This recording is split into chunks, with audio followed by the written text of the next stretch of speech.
Hello साथियों, स्वागत है आप सभी का हमारे इस YouTube channel math in magic tips में। फ्रेंड्स, यदि आप भी बिहार बोर्ड के 9वीं कक्षा के स्टूडेंट हैं और आप भी एनुअल एग्जामिनेशन 2023 में हिंदी का एग्ज़ाम पेपर देने जा रहे हैं, तो आज की इस वीडियो को शुरू से लेकर अंत तक ज़रूर देखिएगा। जैसा कि आप सभी देख पा रहे हैं कि हमारे पास एग्ज़ाम से पहले ही हिंदी का पेपर आ चुका है और सेम टू सेम यही पेपर आपके हाई स्कूल में मिलने वाला है, जिसमें हिंदी के एग्ज़ाम पेपर में 1 से लेकर 100 तक के ऑब्जेक्टिव सवाल पूछे जाएंगे, जिनमें से केवल आप सभी को 50 ऑब्जेक्टिव क्वेश्चनों का आंसर ओएमआर शीट में रखना होगा।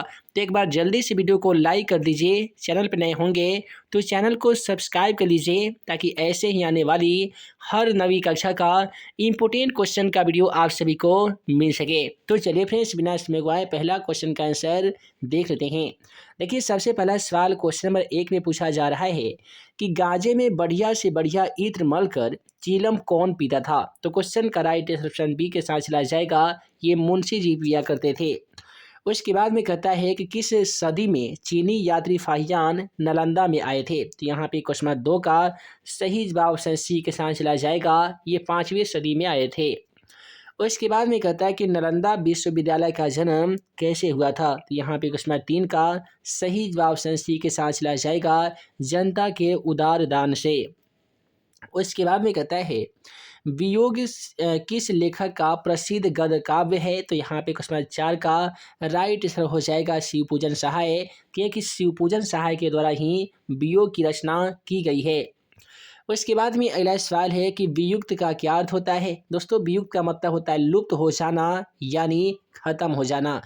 यहाँ पे क्वेश्चन का राइट आंसर सी के साथ चला जाएगा, लुप्त। उसके बाद में कहता है कि लाल पान की बेगम किस परिवेश की कहानी है। तो क्वेश्चन नंबर 6 का राइट आंसर ऑप्शन डी में दिया गया है, ये ग्रामीण परिवेश की कहानी है। उसके बाद में कहता है कि बागड़ कौन था। दोस्तों, आपके पाठ्य पुस्तक में बताया गया है कि बागड़ नाम का एक बकरा था। तो राइट आंसर ऑप्शन बी के साथ चला जाएगा, बकरा। उसके बाद में कहता है कि कलकत्ता में स्टार थिएटर की स्थापना किसने किया था। दोस्तों, क्वेश्चन 8 का राइट आंसर ऑप्शन डी के साथ चला जाएगा, सावे दादा ने ही कलकत्ता में स्टार थिएटर की स्थापना किया था। उसके बाद में कहता है कि भारत के प्रथम गणितज्ञ और कैम्ब्रिज विश्वविद्यालय के प्रथम भारतीय छात्र कौन थे। तो क्वेश्चन नंबर 9 का राइट आंसर हो जाएगा ऑप्शन सी, यानी गोपाल कृष्ण गोखले थे। और यहीं से एक और सवाल पूछे जाते हैं कि महात्मा गांधी के राजनीतिक गुरु कौन थे। तो भी इसका आंसर गोपाल कृष्ण गोखले हो जाएगा। उसके बाद में क्वेश्चन नंबर 10 कहता है कि भारत की बोलती हुई फिल्म कौन सी आलम आरा कब निर्माण में आया था। तो क्वेश्चन नंबर 10 का यहाँ पे सही जवाब ऑप्शन बी के साथ चला जाएगा, 1930 ईस्वी में। इसी सवाल को ऐसे पूछे जा सकते हैं कि भारत की सबसे पहली बोलती हुई फिल्म कौन सी आई थी। तो आलम आरा आई थी।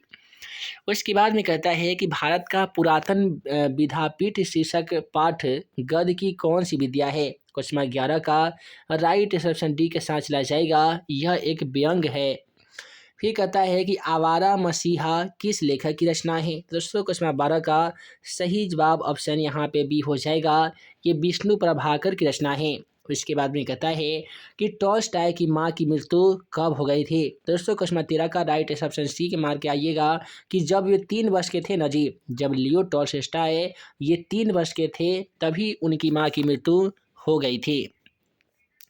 उसके बाद में अगला सवाल कहता है कि टॉल्स्टॉय किसानों को कहाँ पढ़ाया करते थे। देखिए, क्वेश्चन नंबर 14 का सही जवाब ऑप्शन सी हो जाएगा, पेड़ की छाया के नीचे में ही तमाम छात्र छात्राओं को टॉल्स्टॉय पढ़ाया करते थे। अगला सवाल यहाँ पे देखिए, क्वेश्चन नंबर 15 कहता है कि उलुंग का क्या अर्थ होता है। दोस्तों, उलुंग का मतलब क्या होता है। तो उलुंग का मतलब ही होता है ऊंचा।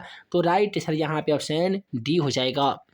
फिर कहता है कि भूगोल की किताबों किनको अत्यंत कंजूस महाजन की तरह देखती है। तो यहाँ पे क्वेश्चन 16 का राइट आंसर जो हो जाएगा वो चेरापूंजी को हो जाएगा, क्योंकि भूगोल की जितने भी किताबें हैं वो चेरापूंजी को काफ़ी ही ज़्यादा कंजूस महाजन के रूप में देखा करती है। अगला सवाल क्वेश्चन 17 को देख लीजिए। क्वेश्चन 17 कहता है कि जगदीश नारायण चौबे का जन्म कब हो गया था। क्वेश्चन का राइट आंसर ऑप्शन सी हो जाएगा जी, 1939 ईस्वी में। उसके बाद में कहता है कि अच्छे निबंध के लिए क्या आवश्यक है। देखिए, एक अच्छा निबंध के लिए जो सबसे ज़रूरत चीज़ होता है वो वाक् शक्ति का होना होता है। तो राइट आंसर यहाँ पे ऑप्शन ए हो जाएगा, वाक् शक्ति। उसके बाद में कहता है कि अस्पृश्य का क्या अर्थ होता है। अस्पृश्य का मतलब क्या होता है। तो यहाँ पे क्वेश्चन 19 का राइट ऑप्शन ए हो जाएगा कि न छूने योग, जिसे हम नहीं छू सकते हैं, जो छूने योग नहीं है, उसे ही अस्पृश्य कहते हैं, जो कि ऑप्शन ए में दिया गया है। अब चलिए अगला सवाल क्वेश्चन 20 को चलते हैं। क्वेश्चन 20 कहता है कि चारा मशीन से कलाई कट गई है, सोनेलाल ने किसको कहा था। तो क्वेश्चन 20 का सही जवाब यहाँ पे ऑप्शन ए हो जाएगा, सॉरी बी हो जाएगा। बुच्ची दाई से ये कहा था सोनेलाल ने कि चारा मशीन से कलाई कट गई है, यानी हाथ कट गई है। अब देखिए अगला सवाल क्वेश्चन 21 की ओर बढ़ते हैं। क्वेश्चन 21 क्या कहता है, रविंद्र टैगोर के पिता का क्या नाम था। तो याद रखिएगा, रविंद्रनाथ टैगोर के पिता का नाम महर्षि नागेंद्र टैगोर था। तो राइट आंसर यहाँ पे ऑप्शन ए के साथ चला जाएगा, महर्षि नागेंद्रनाथ टैगोर। उसके बाद में कहता है कि शांति निकेतन की स्थापना कब हुई थी। ये क्वेश्चन काफ़ी ही ज़्यादा इंपॉर्टेंट है, 100% आपके एग्जाम पेपर में देखने को क्वेश्चन मिल सकता है। क्वेश्चन 22 कहता है कि शांति निकेतन की स्थापना कब हुई थी। तो इसका स्थापना सन 1904 में हो गई थी। तो राइट आंसर 1904 के साथ चला जाएगा। अगला सवाल क्वेश्चन नंबर 23 की ओर बढ़ते हैं। क्वेश्चन 23 कहता है कि शिक्षा में हेर फेर शीर्षक निबंध किसकी खामियों को उजागर करता है। तो क्वेश्चन नंबर 23 का जो सही जवाब हो जाएगा, ये शिक्षा प्रणाली को हो जाएगा। शिक्षा प्रणाली की तमाम कमियों को उजागर करने वाला जो निबंध आपके पाठ्य पुस्तक में है वह है शिक्षा में हेर फेर। उसके बाद में कहता है कि रैदास के 40 पद कहाँ से सम्मिलित है। रैदास के जो 40 पद है ना जी, वो किस ग्रंथ से सम्मिलित है। तो ये हो जाएगा कुरान से। तो यहाँ पे राइट ऑप्शन डी में दिया गया है, कुरान से। कितने स्टूडेंट को लगता है गुरु ग्रंथ साहिब क्वेश्चन का राइट आंसर होना चाहिए, आप हमें कमेंट सेक्शन में जरूर बताइएगा। अगला सवाल कहता है कि प्रभु जी तुम दीपक हम बाती जाकी ज्योति डॉट डॉट। तो यहाँ पे क्या होगा खाली जगहों में। तो यहाँ पे क्वेश्चन 25 का सही जवाब आपका यहाँ पे जो होगा वो होगा दोस्तों ऑप्शन सी, यानी जले जग सारा। यानी प्रभु जी तुम दीपक हम बाती जाकी ज्योति जले जग सारा। अब कितने स्टूडेंट को लगता है कि बसे सारे राती और बसे दिन राती, इन्हीं में से दोनों में से कोई एक आंसर हो सकता है। अगला सवाल कहता है गुरु गोविंद सिंह का जन्म कहाँ पे हुआ था। देखिए, सिख संप्रदाय के 10वें गुरु गुरु गोविंद सिंह का जो जन्म है ये पटना में हुआ है। और पटना में इनका जो जन्म स्थान है ना जी, वो गुरुद्वारा के नाम से प्रसिद्ध भी है। तो यहीं पे मैट्रिक के भी एग्जाम पेपर में जब जाइएगा ना, तो 9th के पाटलिपुत्र वैभवम पाठ में आपको पढ़ना होगा। क्योंकि मैट्रिक का जो संस्कृत है उसका दूसरा चैप्टर है पाटलिपुत्र वैभवम, और उसी में पढ़ना होगा कि गुरु गोविंद सिंह का जन्म स्थान कहाँ है। तो पटना में है। किस नाम से प्रसिद्ध है। तो गुरुद्वारा के नाम से प्रसिद्ध है। नेक्स्ट क्वेश्चन नंबर 27 को बढ़ते हैं। क्वेश्चन 27 कहता है कि पलक पावड़े शीर्षक कविता में सूरज क्या लिए निकल रहा है। तो ये हो जाएगा रोली भरी थाली लेकर निकल रहा है। सुनहली चादरें कहाँ बिछी हुई थी। तो दोस्तों सुनहली जो चादरें हैं ये कहाँ पे बिछाई गई थी। तो ये बिछाई गई थी झील, तालाब और नदियों में। उसके बाद में कहता है यमा किसकी रचना है। ये क्वेश्चन भी मोस्ट इंपोर्टेंट है, क्वेश्चन 29। और इस क्वेश्चन का राइट आंसर जाएगा ऑप्शन डी के साथ, महादेवी वर्मा की रचना है यमा, जो दिया गया है। फिर कहता है कि कवित्री महादेवी वर्मा किसे मलिन नहीं करने की बात करती है। क्वेश्चन 30 का राइट ऑप्शन बी के साथ चला जाएगा, ये पद को मलिन नहीं करने की बात कर रही है। अगला सवाल कहता है कि नीर का क्या अर्थ होता है। आशा करते हैं कि आप सभी इसका आंसर तो जानते ही होंगे कि नीर के मतलब ही होता है जल यानी पानी। तो क्वेश्चन का राइट ऑप्शन सी में दिया गया था, जल। उसके बाद में कहता है कि कृति गायन कौन कर रहा है। देखिए, कृति गायन जो कर रहा है वो इसी पाठ्य पुस्तक की गायिका कर रहा है। तो राइट ऑप्शन बी के साथ चला जाएगा, गायिका। उसके बाद में कहता है कि हरिवंश राय बच्चन कहाँ के रहने वाले थे। आप सभी को बता दें कि हरिवंश राय जो बच्चन हैं ये एमपी यानी मध्य प्रदेश के रहने वाले थे। तो क्वेश्चन का राइट आंसर जाएगा ऑप्शन ए के साथ, मध्य प्रदेश। उसके बाद में कह रहा है कि आ रही रवि की सवारी शीर्षक कविता में रवि को किस रूप में चित्रित किया गया है। क्वेश्चन 34 का राइट ऑप्शन सी के साथ चला जाएगा, आ रही है रवि की सवारी कविता में रवि को राजा के रूप में चित्रित किया गया है। उसके बाद में कहता है कि छोड़कर मैदान भागी तार को डॉट डॉट, यहाँ पे क्या होगा, तो यहाँ पे प्रिय सारे हो जाएंगे, है ना जी। तो क्वेश्चन 35 का राइट आंसर प्रिय सारे हो जाएंगे, क्योंकि आपके पाठ्य पुस्तक में एक लाइन है कि छोड़कर मैदान भागे तारकों की प्रिय सारे। उसके बाद में है, कवि केदारनाथ अग्रवाल आज़ाद हिंदुस्तान में किसकी खेती करने की बात करते हैं। उसमें 36 का राइट ऑप्शन ये हो जाएगा, कवि केदारनाथ जो हैं ये क्या करते हैं कि हिंदुस्तान में गीतों, फूलों और विद्या की खेती करने की बात करते हैं। अगला सवाल है कि मेरा ईश्वर शीर्षक कविता किस कविता संग्रह से ली गई है, तो इस यात्रा से ली गई है। उसके बाद में कह रहा है कि जो जरूरी नहीं है उसे त्यागने की कसम किसने खाई है। तो यहाँ पे क्वेश्चन 38 का राइट आंसर ए और डी में कोई एक सही जवाब होगा, नर्तकी होगा या कवि होगा। कमेंट सेक्शन में आप हमें ज़रूर बताइएगा, ताकि हमें भी मालूम चले कि आप कितना बढ़िया तरीके से स्टडी करते हैं। अगला सवाल कहता है कि रुको बच्चों शीर्षक कविता में किसे कुर्सी से उठने की कई मिनट लग जाते हैं। तो यहाँ पे क्वेश्चन 39 का जो राइट आंसर हो जाएगा वो बालिका को हो जाएगा, क्योंकि रुको बच्चों एक आपके पाठ्य पुस्तक में कविता है, उसी में कुर्सी से उठने पर लगभग कई मिनट लग जाते हैं एक बालिका को। उसके बाद में कहता है, किस कविता में कवि के द्वारा कार्यपालिका, न्यायपालिका और विधायिका पर टिप्पणी की गई है। क्वेश्चन 40 का सही जवाब ऑप्शन बी के साथ चला जाएगा, रुको बच्चे वाले चैप्टर में।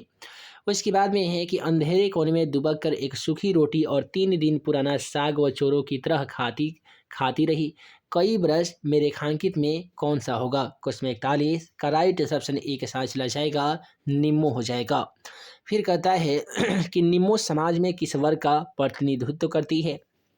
तो क्वेश्चन 42 का सही जवाब ऑप्शन ए हो जाएगा, निम्मो जो है समाज में दलित वर्ग का प्रतिनिधित्व करती है, यानी नेतृत्व करती है। तो इसलिए क्वेश्चन 42 का जो सही जवाब होगा ना जी, ऑप्शन ए हो जाएगा, दलित वर्ग का। उसके बाद में क्वेश्चन 43 को देख लीजिए कि जो भी ले जाना ले जाओ, जितना चाहो ले जाओ, यह कथन किसका है।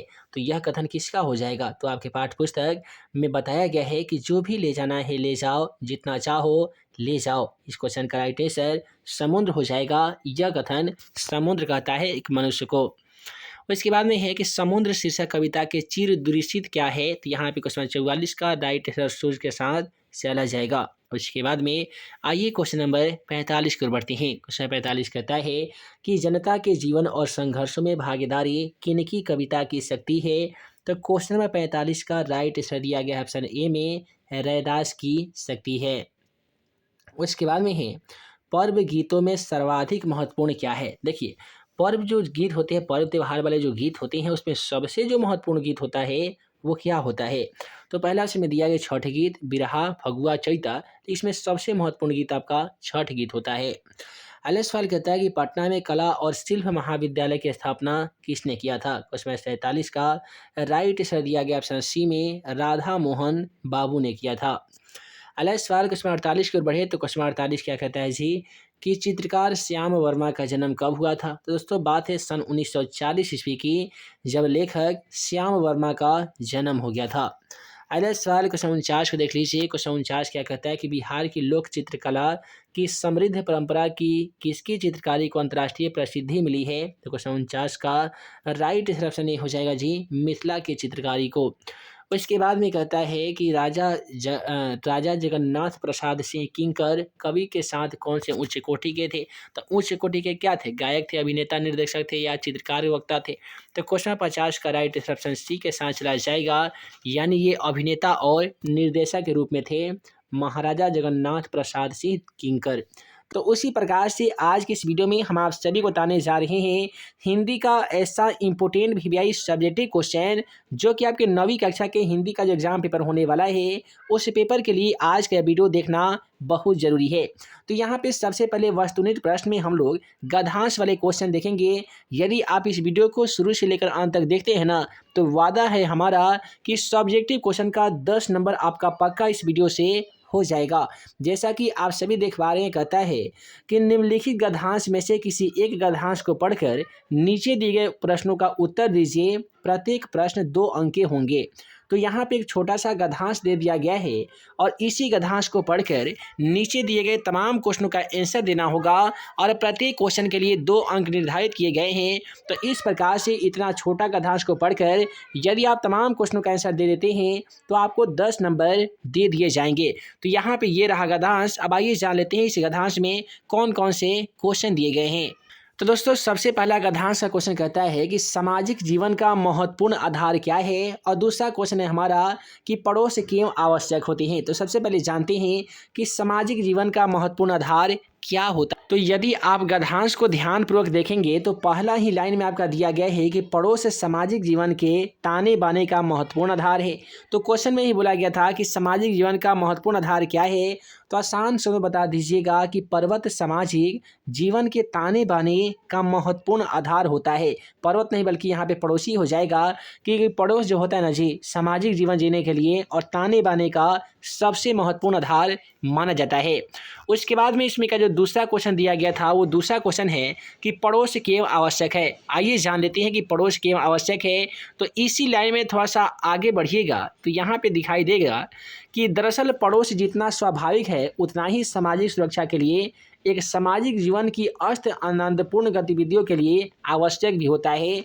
इसी लाइन को आपको आंसर पेपर में लिख देना है कि दरअसल पड़ोस जितना स्वाभाविक है उतना ही सामाजिक सुरक्षा तथा सामाजिक जीवन के समस्त आनंदपूर्वक गतिविधियों के लिए भी आवश्यक होता है। अब देखिए क्वेश्चन 3 में क्या पूछा गया है कि पड़ोसी के साथ क्या बिठाना पड़ता है। पड़ोसी के साथ साथ क्या बिठाना पड़ता है, तो इस क्वेश्चन का कहाँ पे आंसर दिया गया था।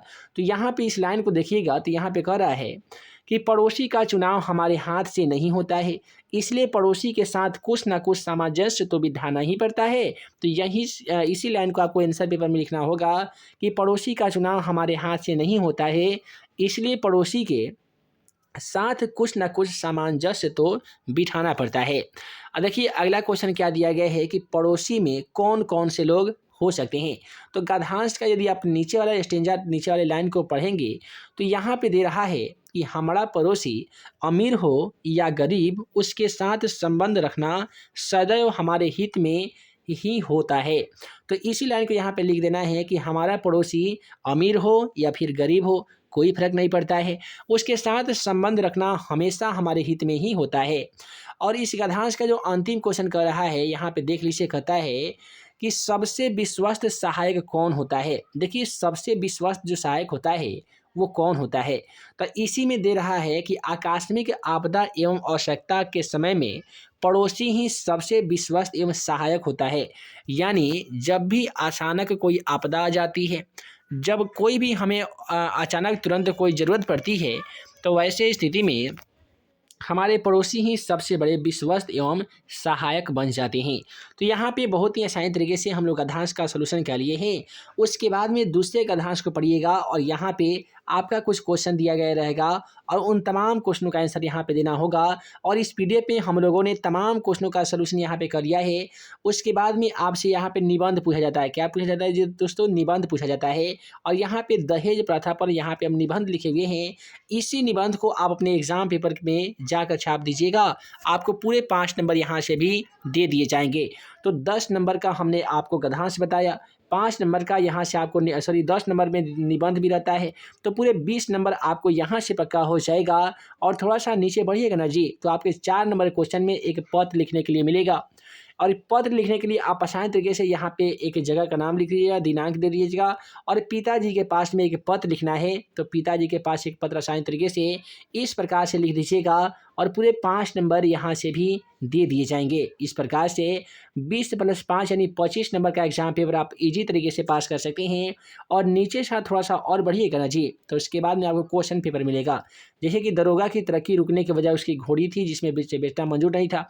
यहाँ पे क्वेश्चन पूछेगा कि दरोगा जी को तरक्की रुकने की वजह क्या थी। तो उसका आंसर लिखेंगे कि दरोगा जी की तरक्की रुकने की वजह उनकी घोड़ी थी जिसे बेचना उन्हें मंजूर नहीं था। उसके बाद में यहाँ पे मेगास्थनी से क्वेश्चन आएगा कि फाहियान चीनी यात्री थे और 14वीं सदी में नालंदा आए थे। तो पूछा जाएगा कि फाहियान कैसे यात्री थे और कब नालंदा आए थे। तो बता दीजिएगा कि फाहियान एक चीनी यात्री थे और वे 4वीं शताब्दी में नालंदा आए थे।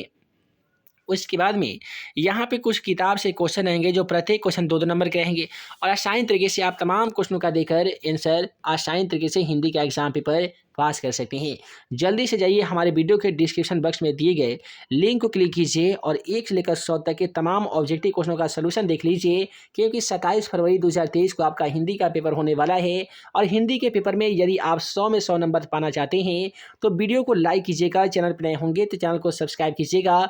हम बहुत जल्द ही संस्कृत का वीडियो अपलोड करने वाले हैं जिसमें हम आप सभी को बताएंगे संस्कृत का 1 से लेकर 100 तक का ऑब्जेक्टिव जितने भी सवाल आपके एग्जाम पेपर में पूछे जाने वाले हैं उन तमाम ऑब्जेक्टिव क्वेश्चनों का आंसर बहुत ही जल्द हमारे चैनल पर अपलोड किया जाएगा। तो यदि आप उस वीडियो को भी देखना चाहते हैं तो वीडियो को लाइक कीजिएगा, चैनल पर नए होंगे तो चैनल को सब्सक्राइब कर लीजिएगा ताकि जैसे ही वीडियो अपलोड करेंगे उसका नोटिफिकेशन आप सभी को मिल सके और आप हमारे द्वारा बनाए गए तमाम वीवीआई क्वेश्चन का वीडियो सबसे पहले देख सके। तो मिलते हैं एक नए वीडियो में नए वीवीआई क्वेश्चन के साथ। तब तक के लिए आप सभी को वीडियो देखने के लिए बहुत बहुत धन्यवाद।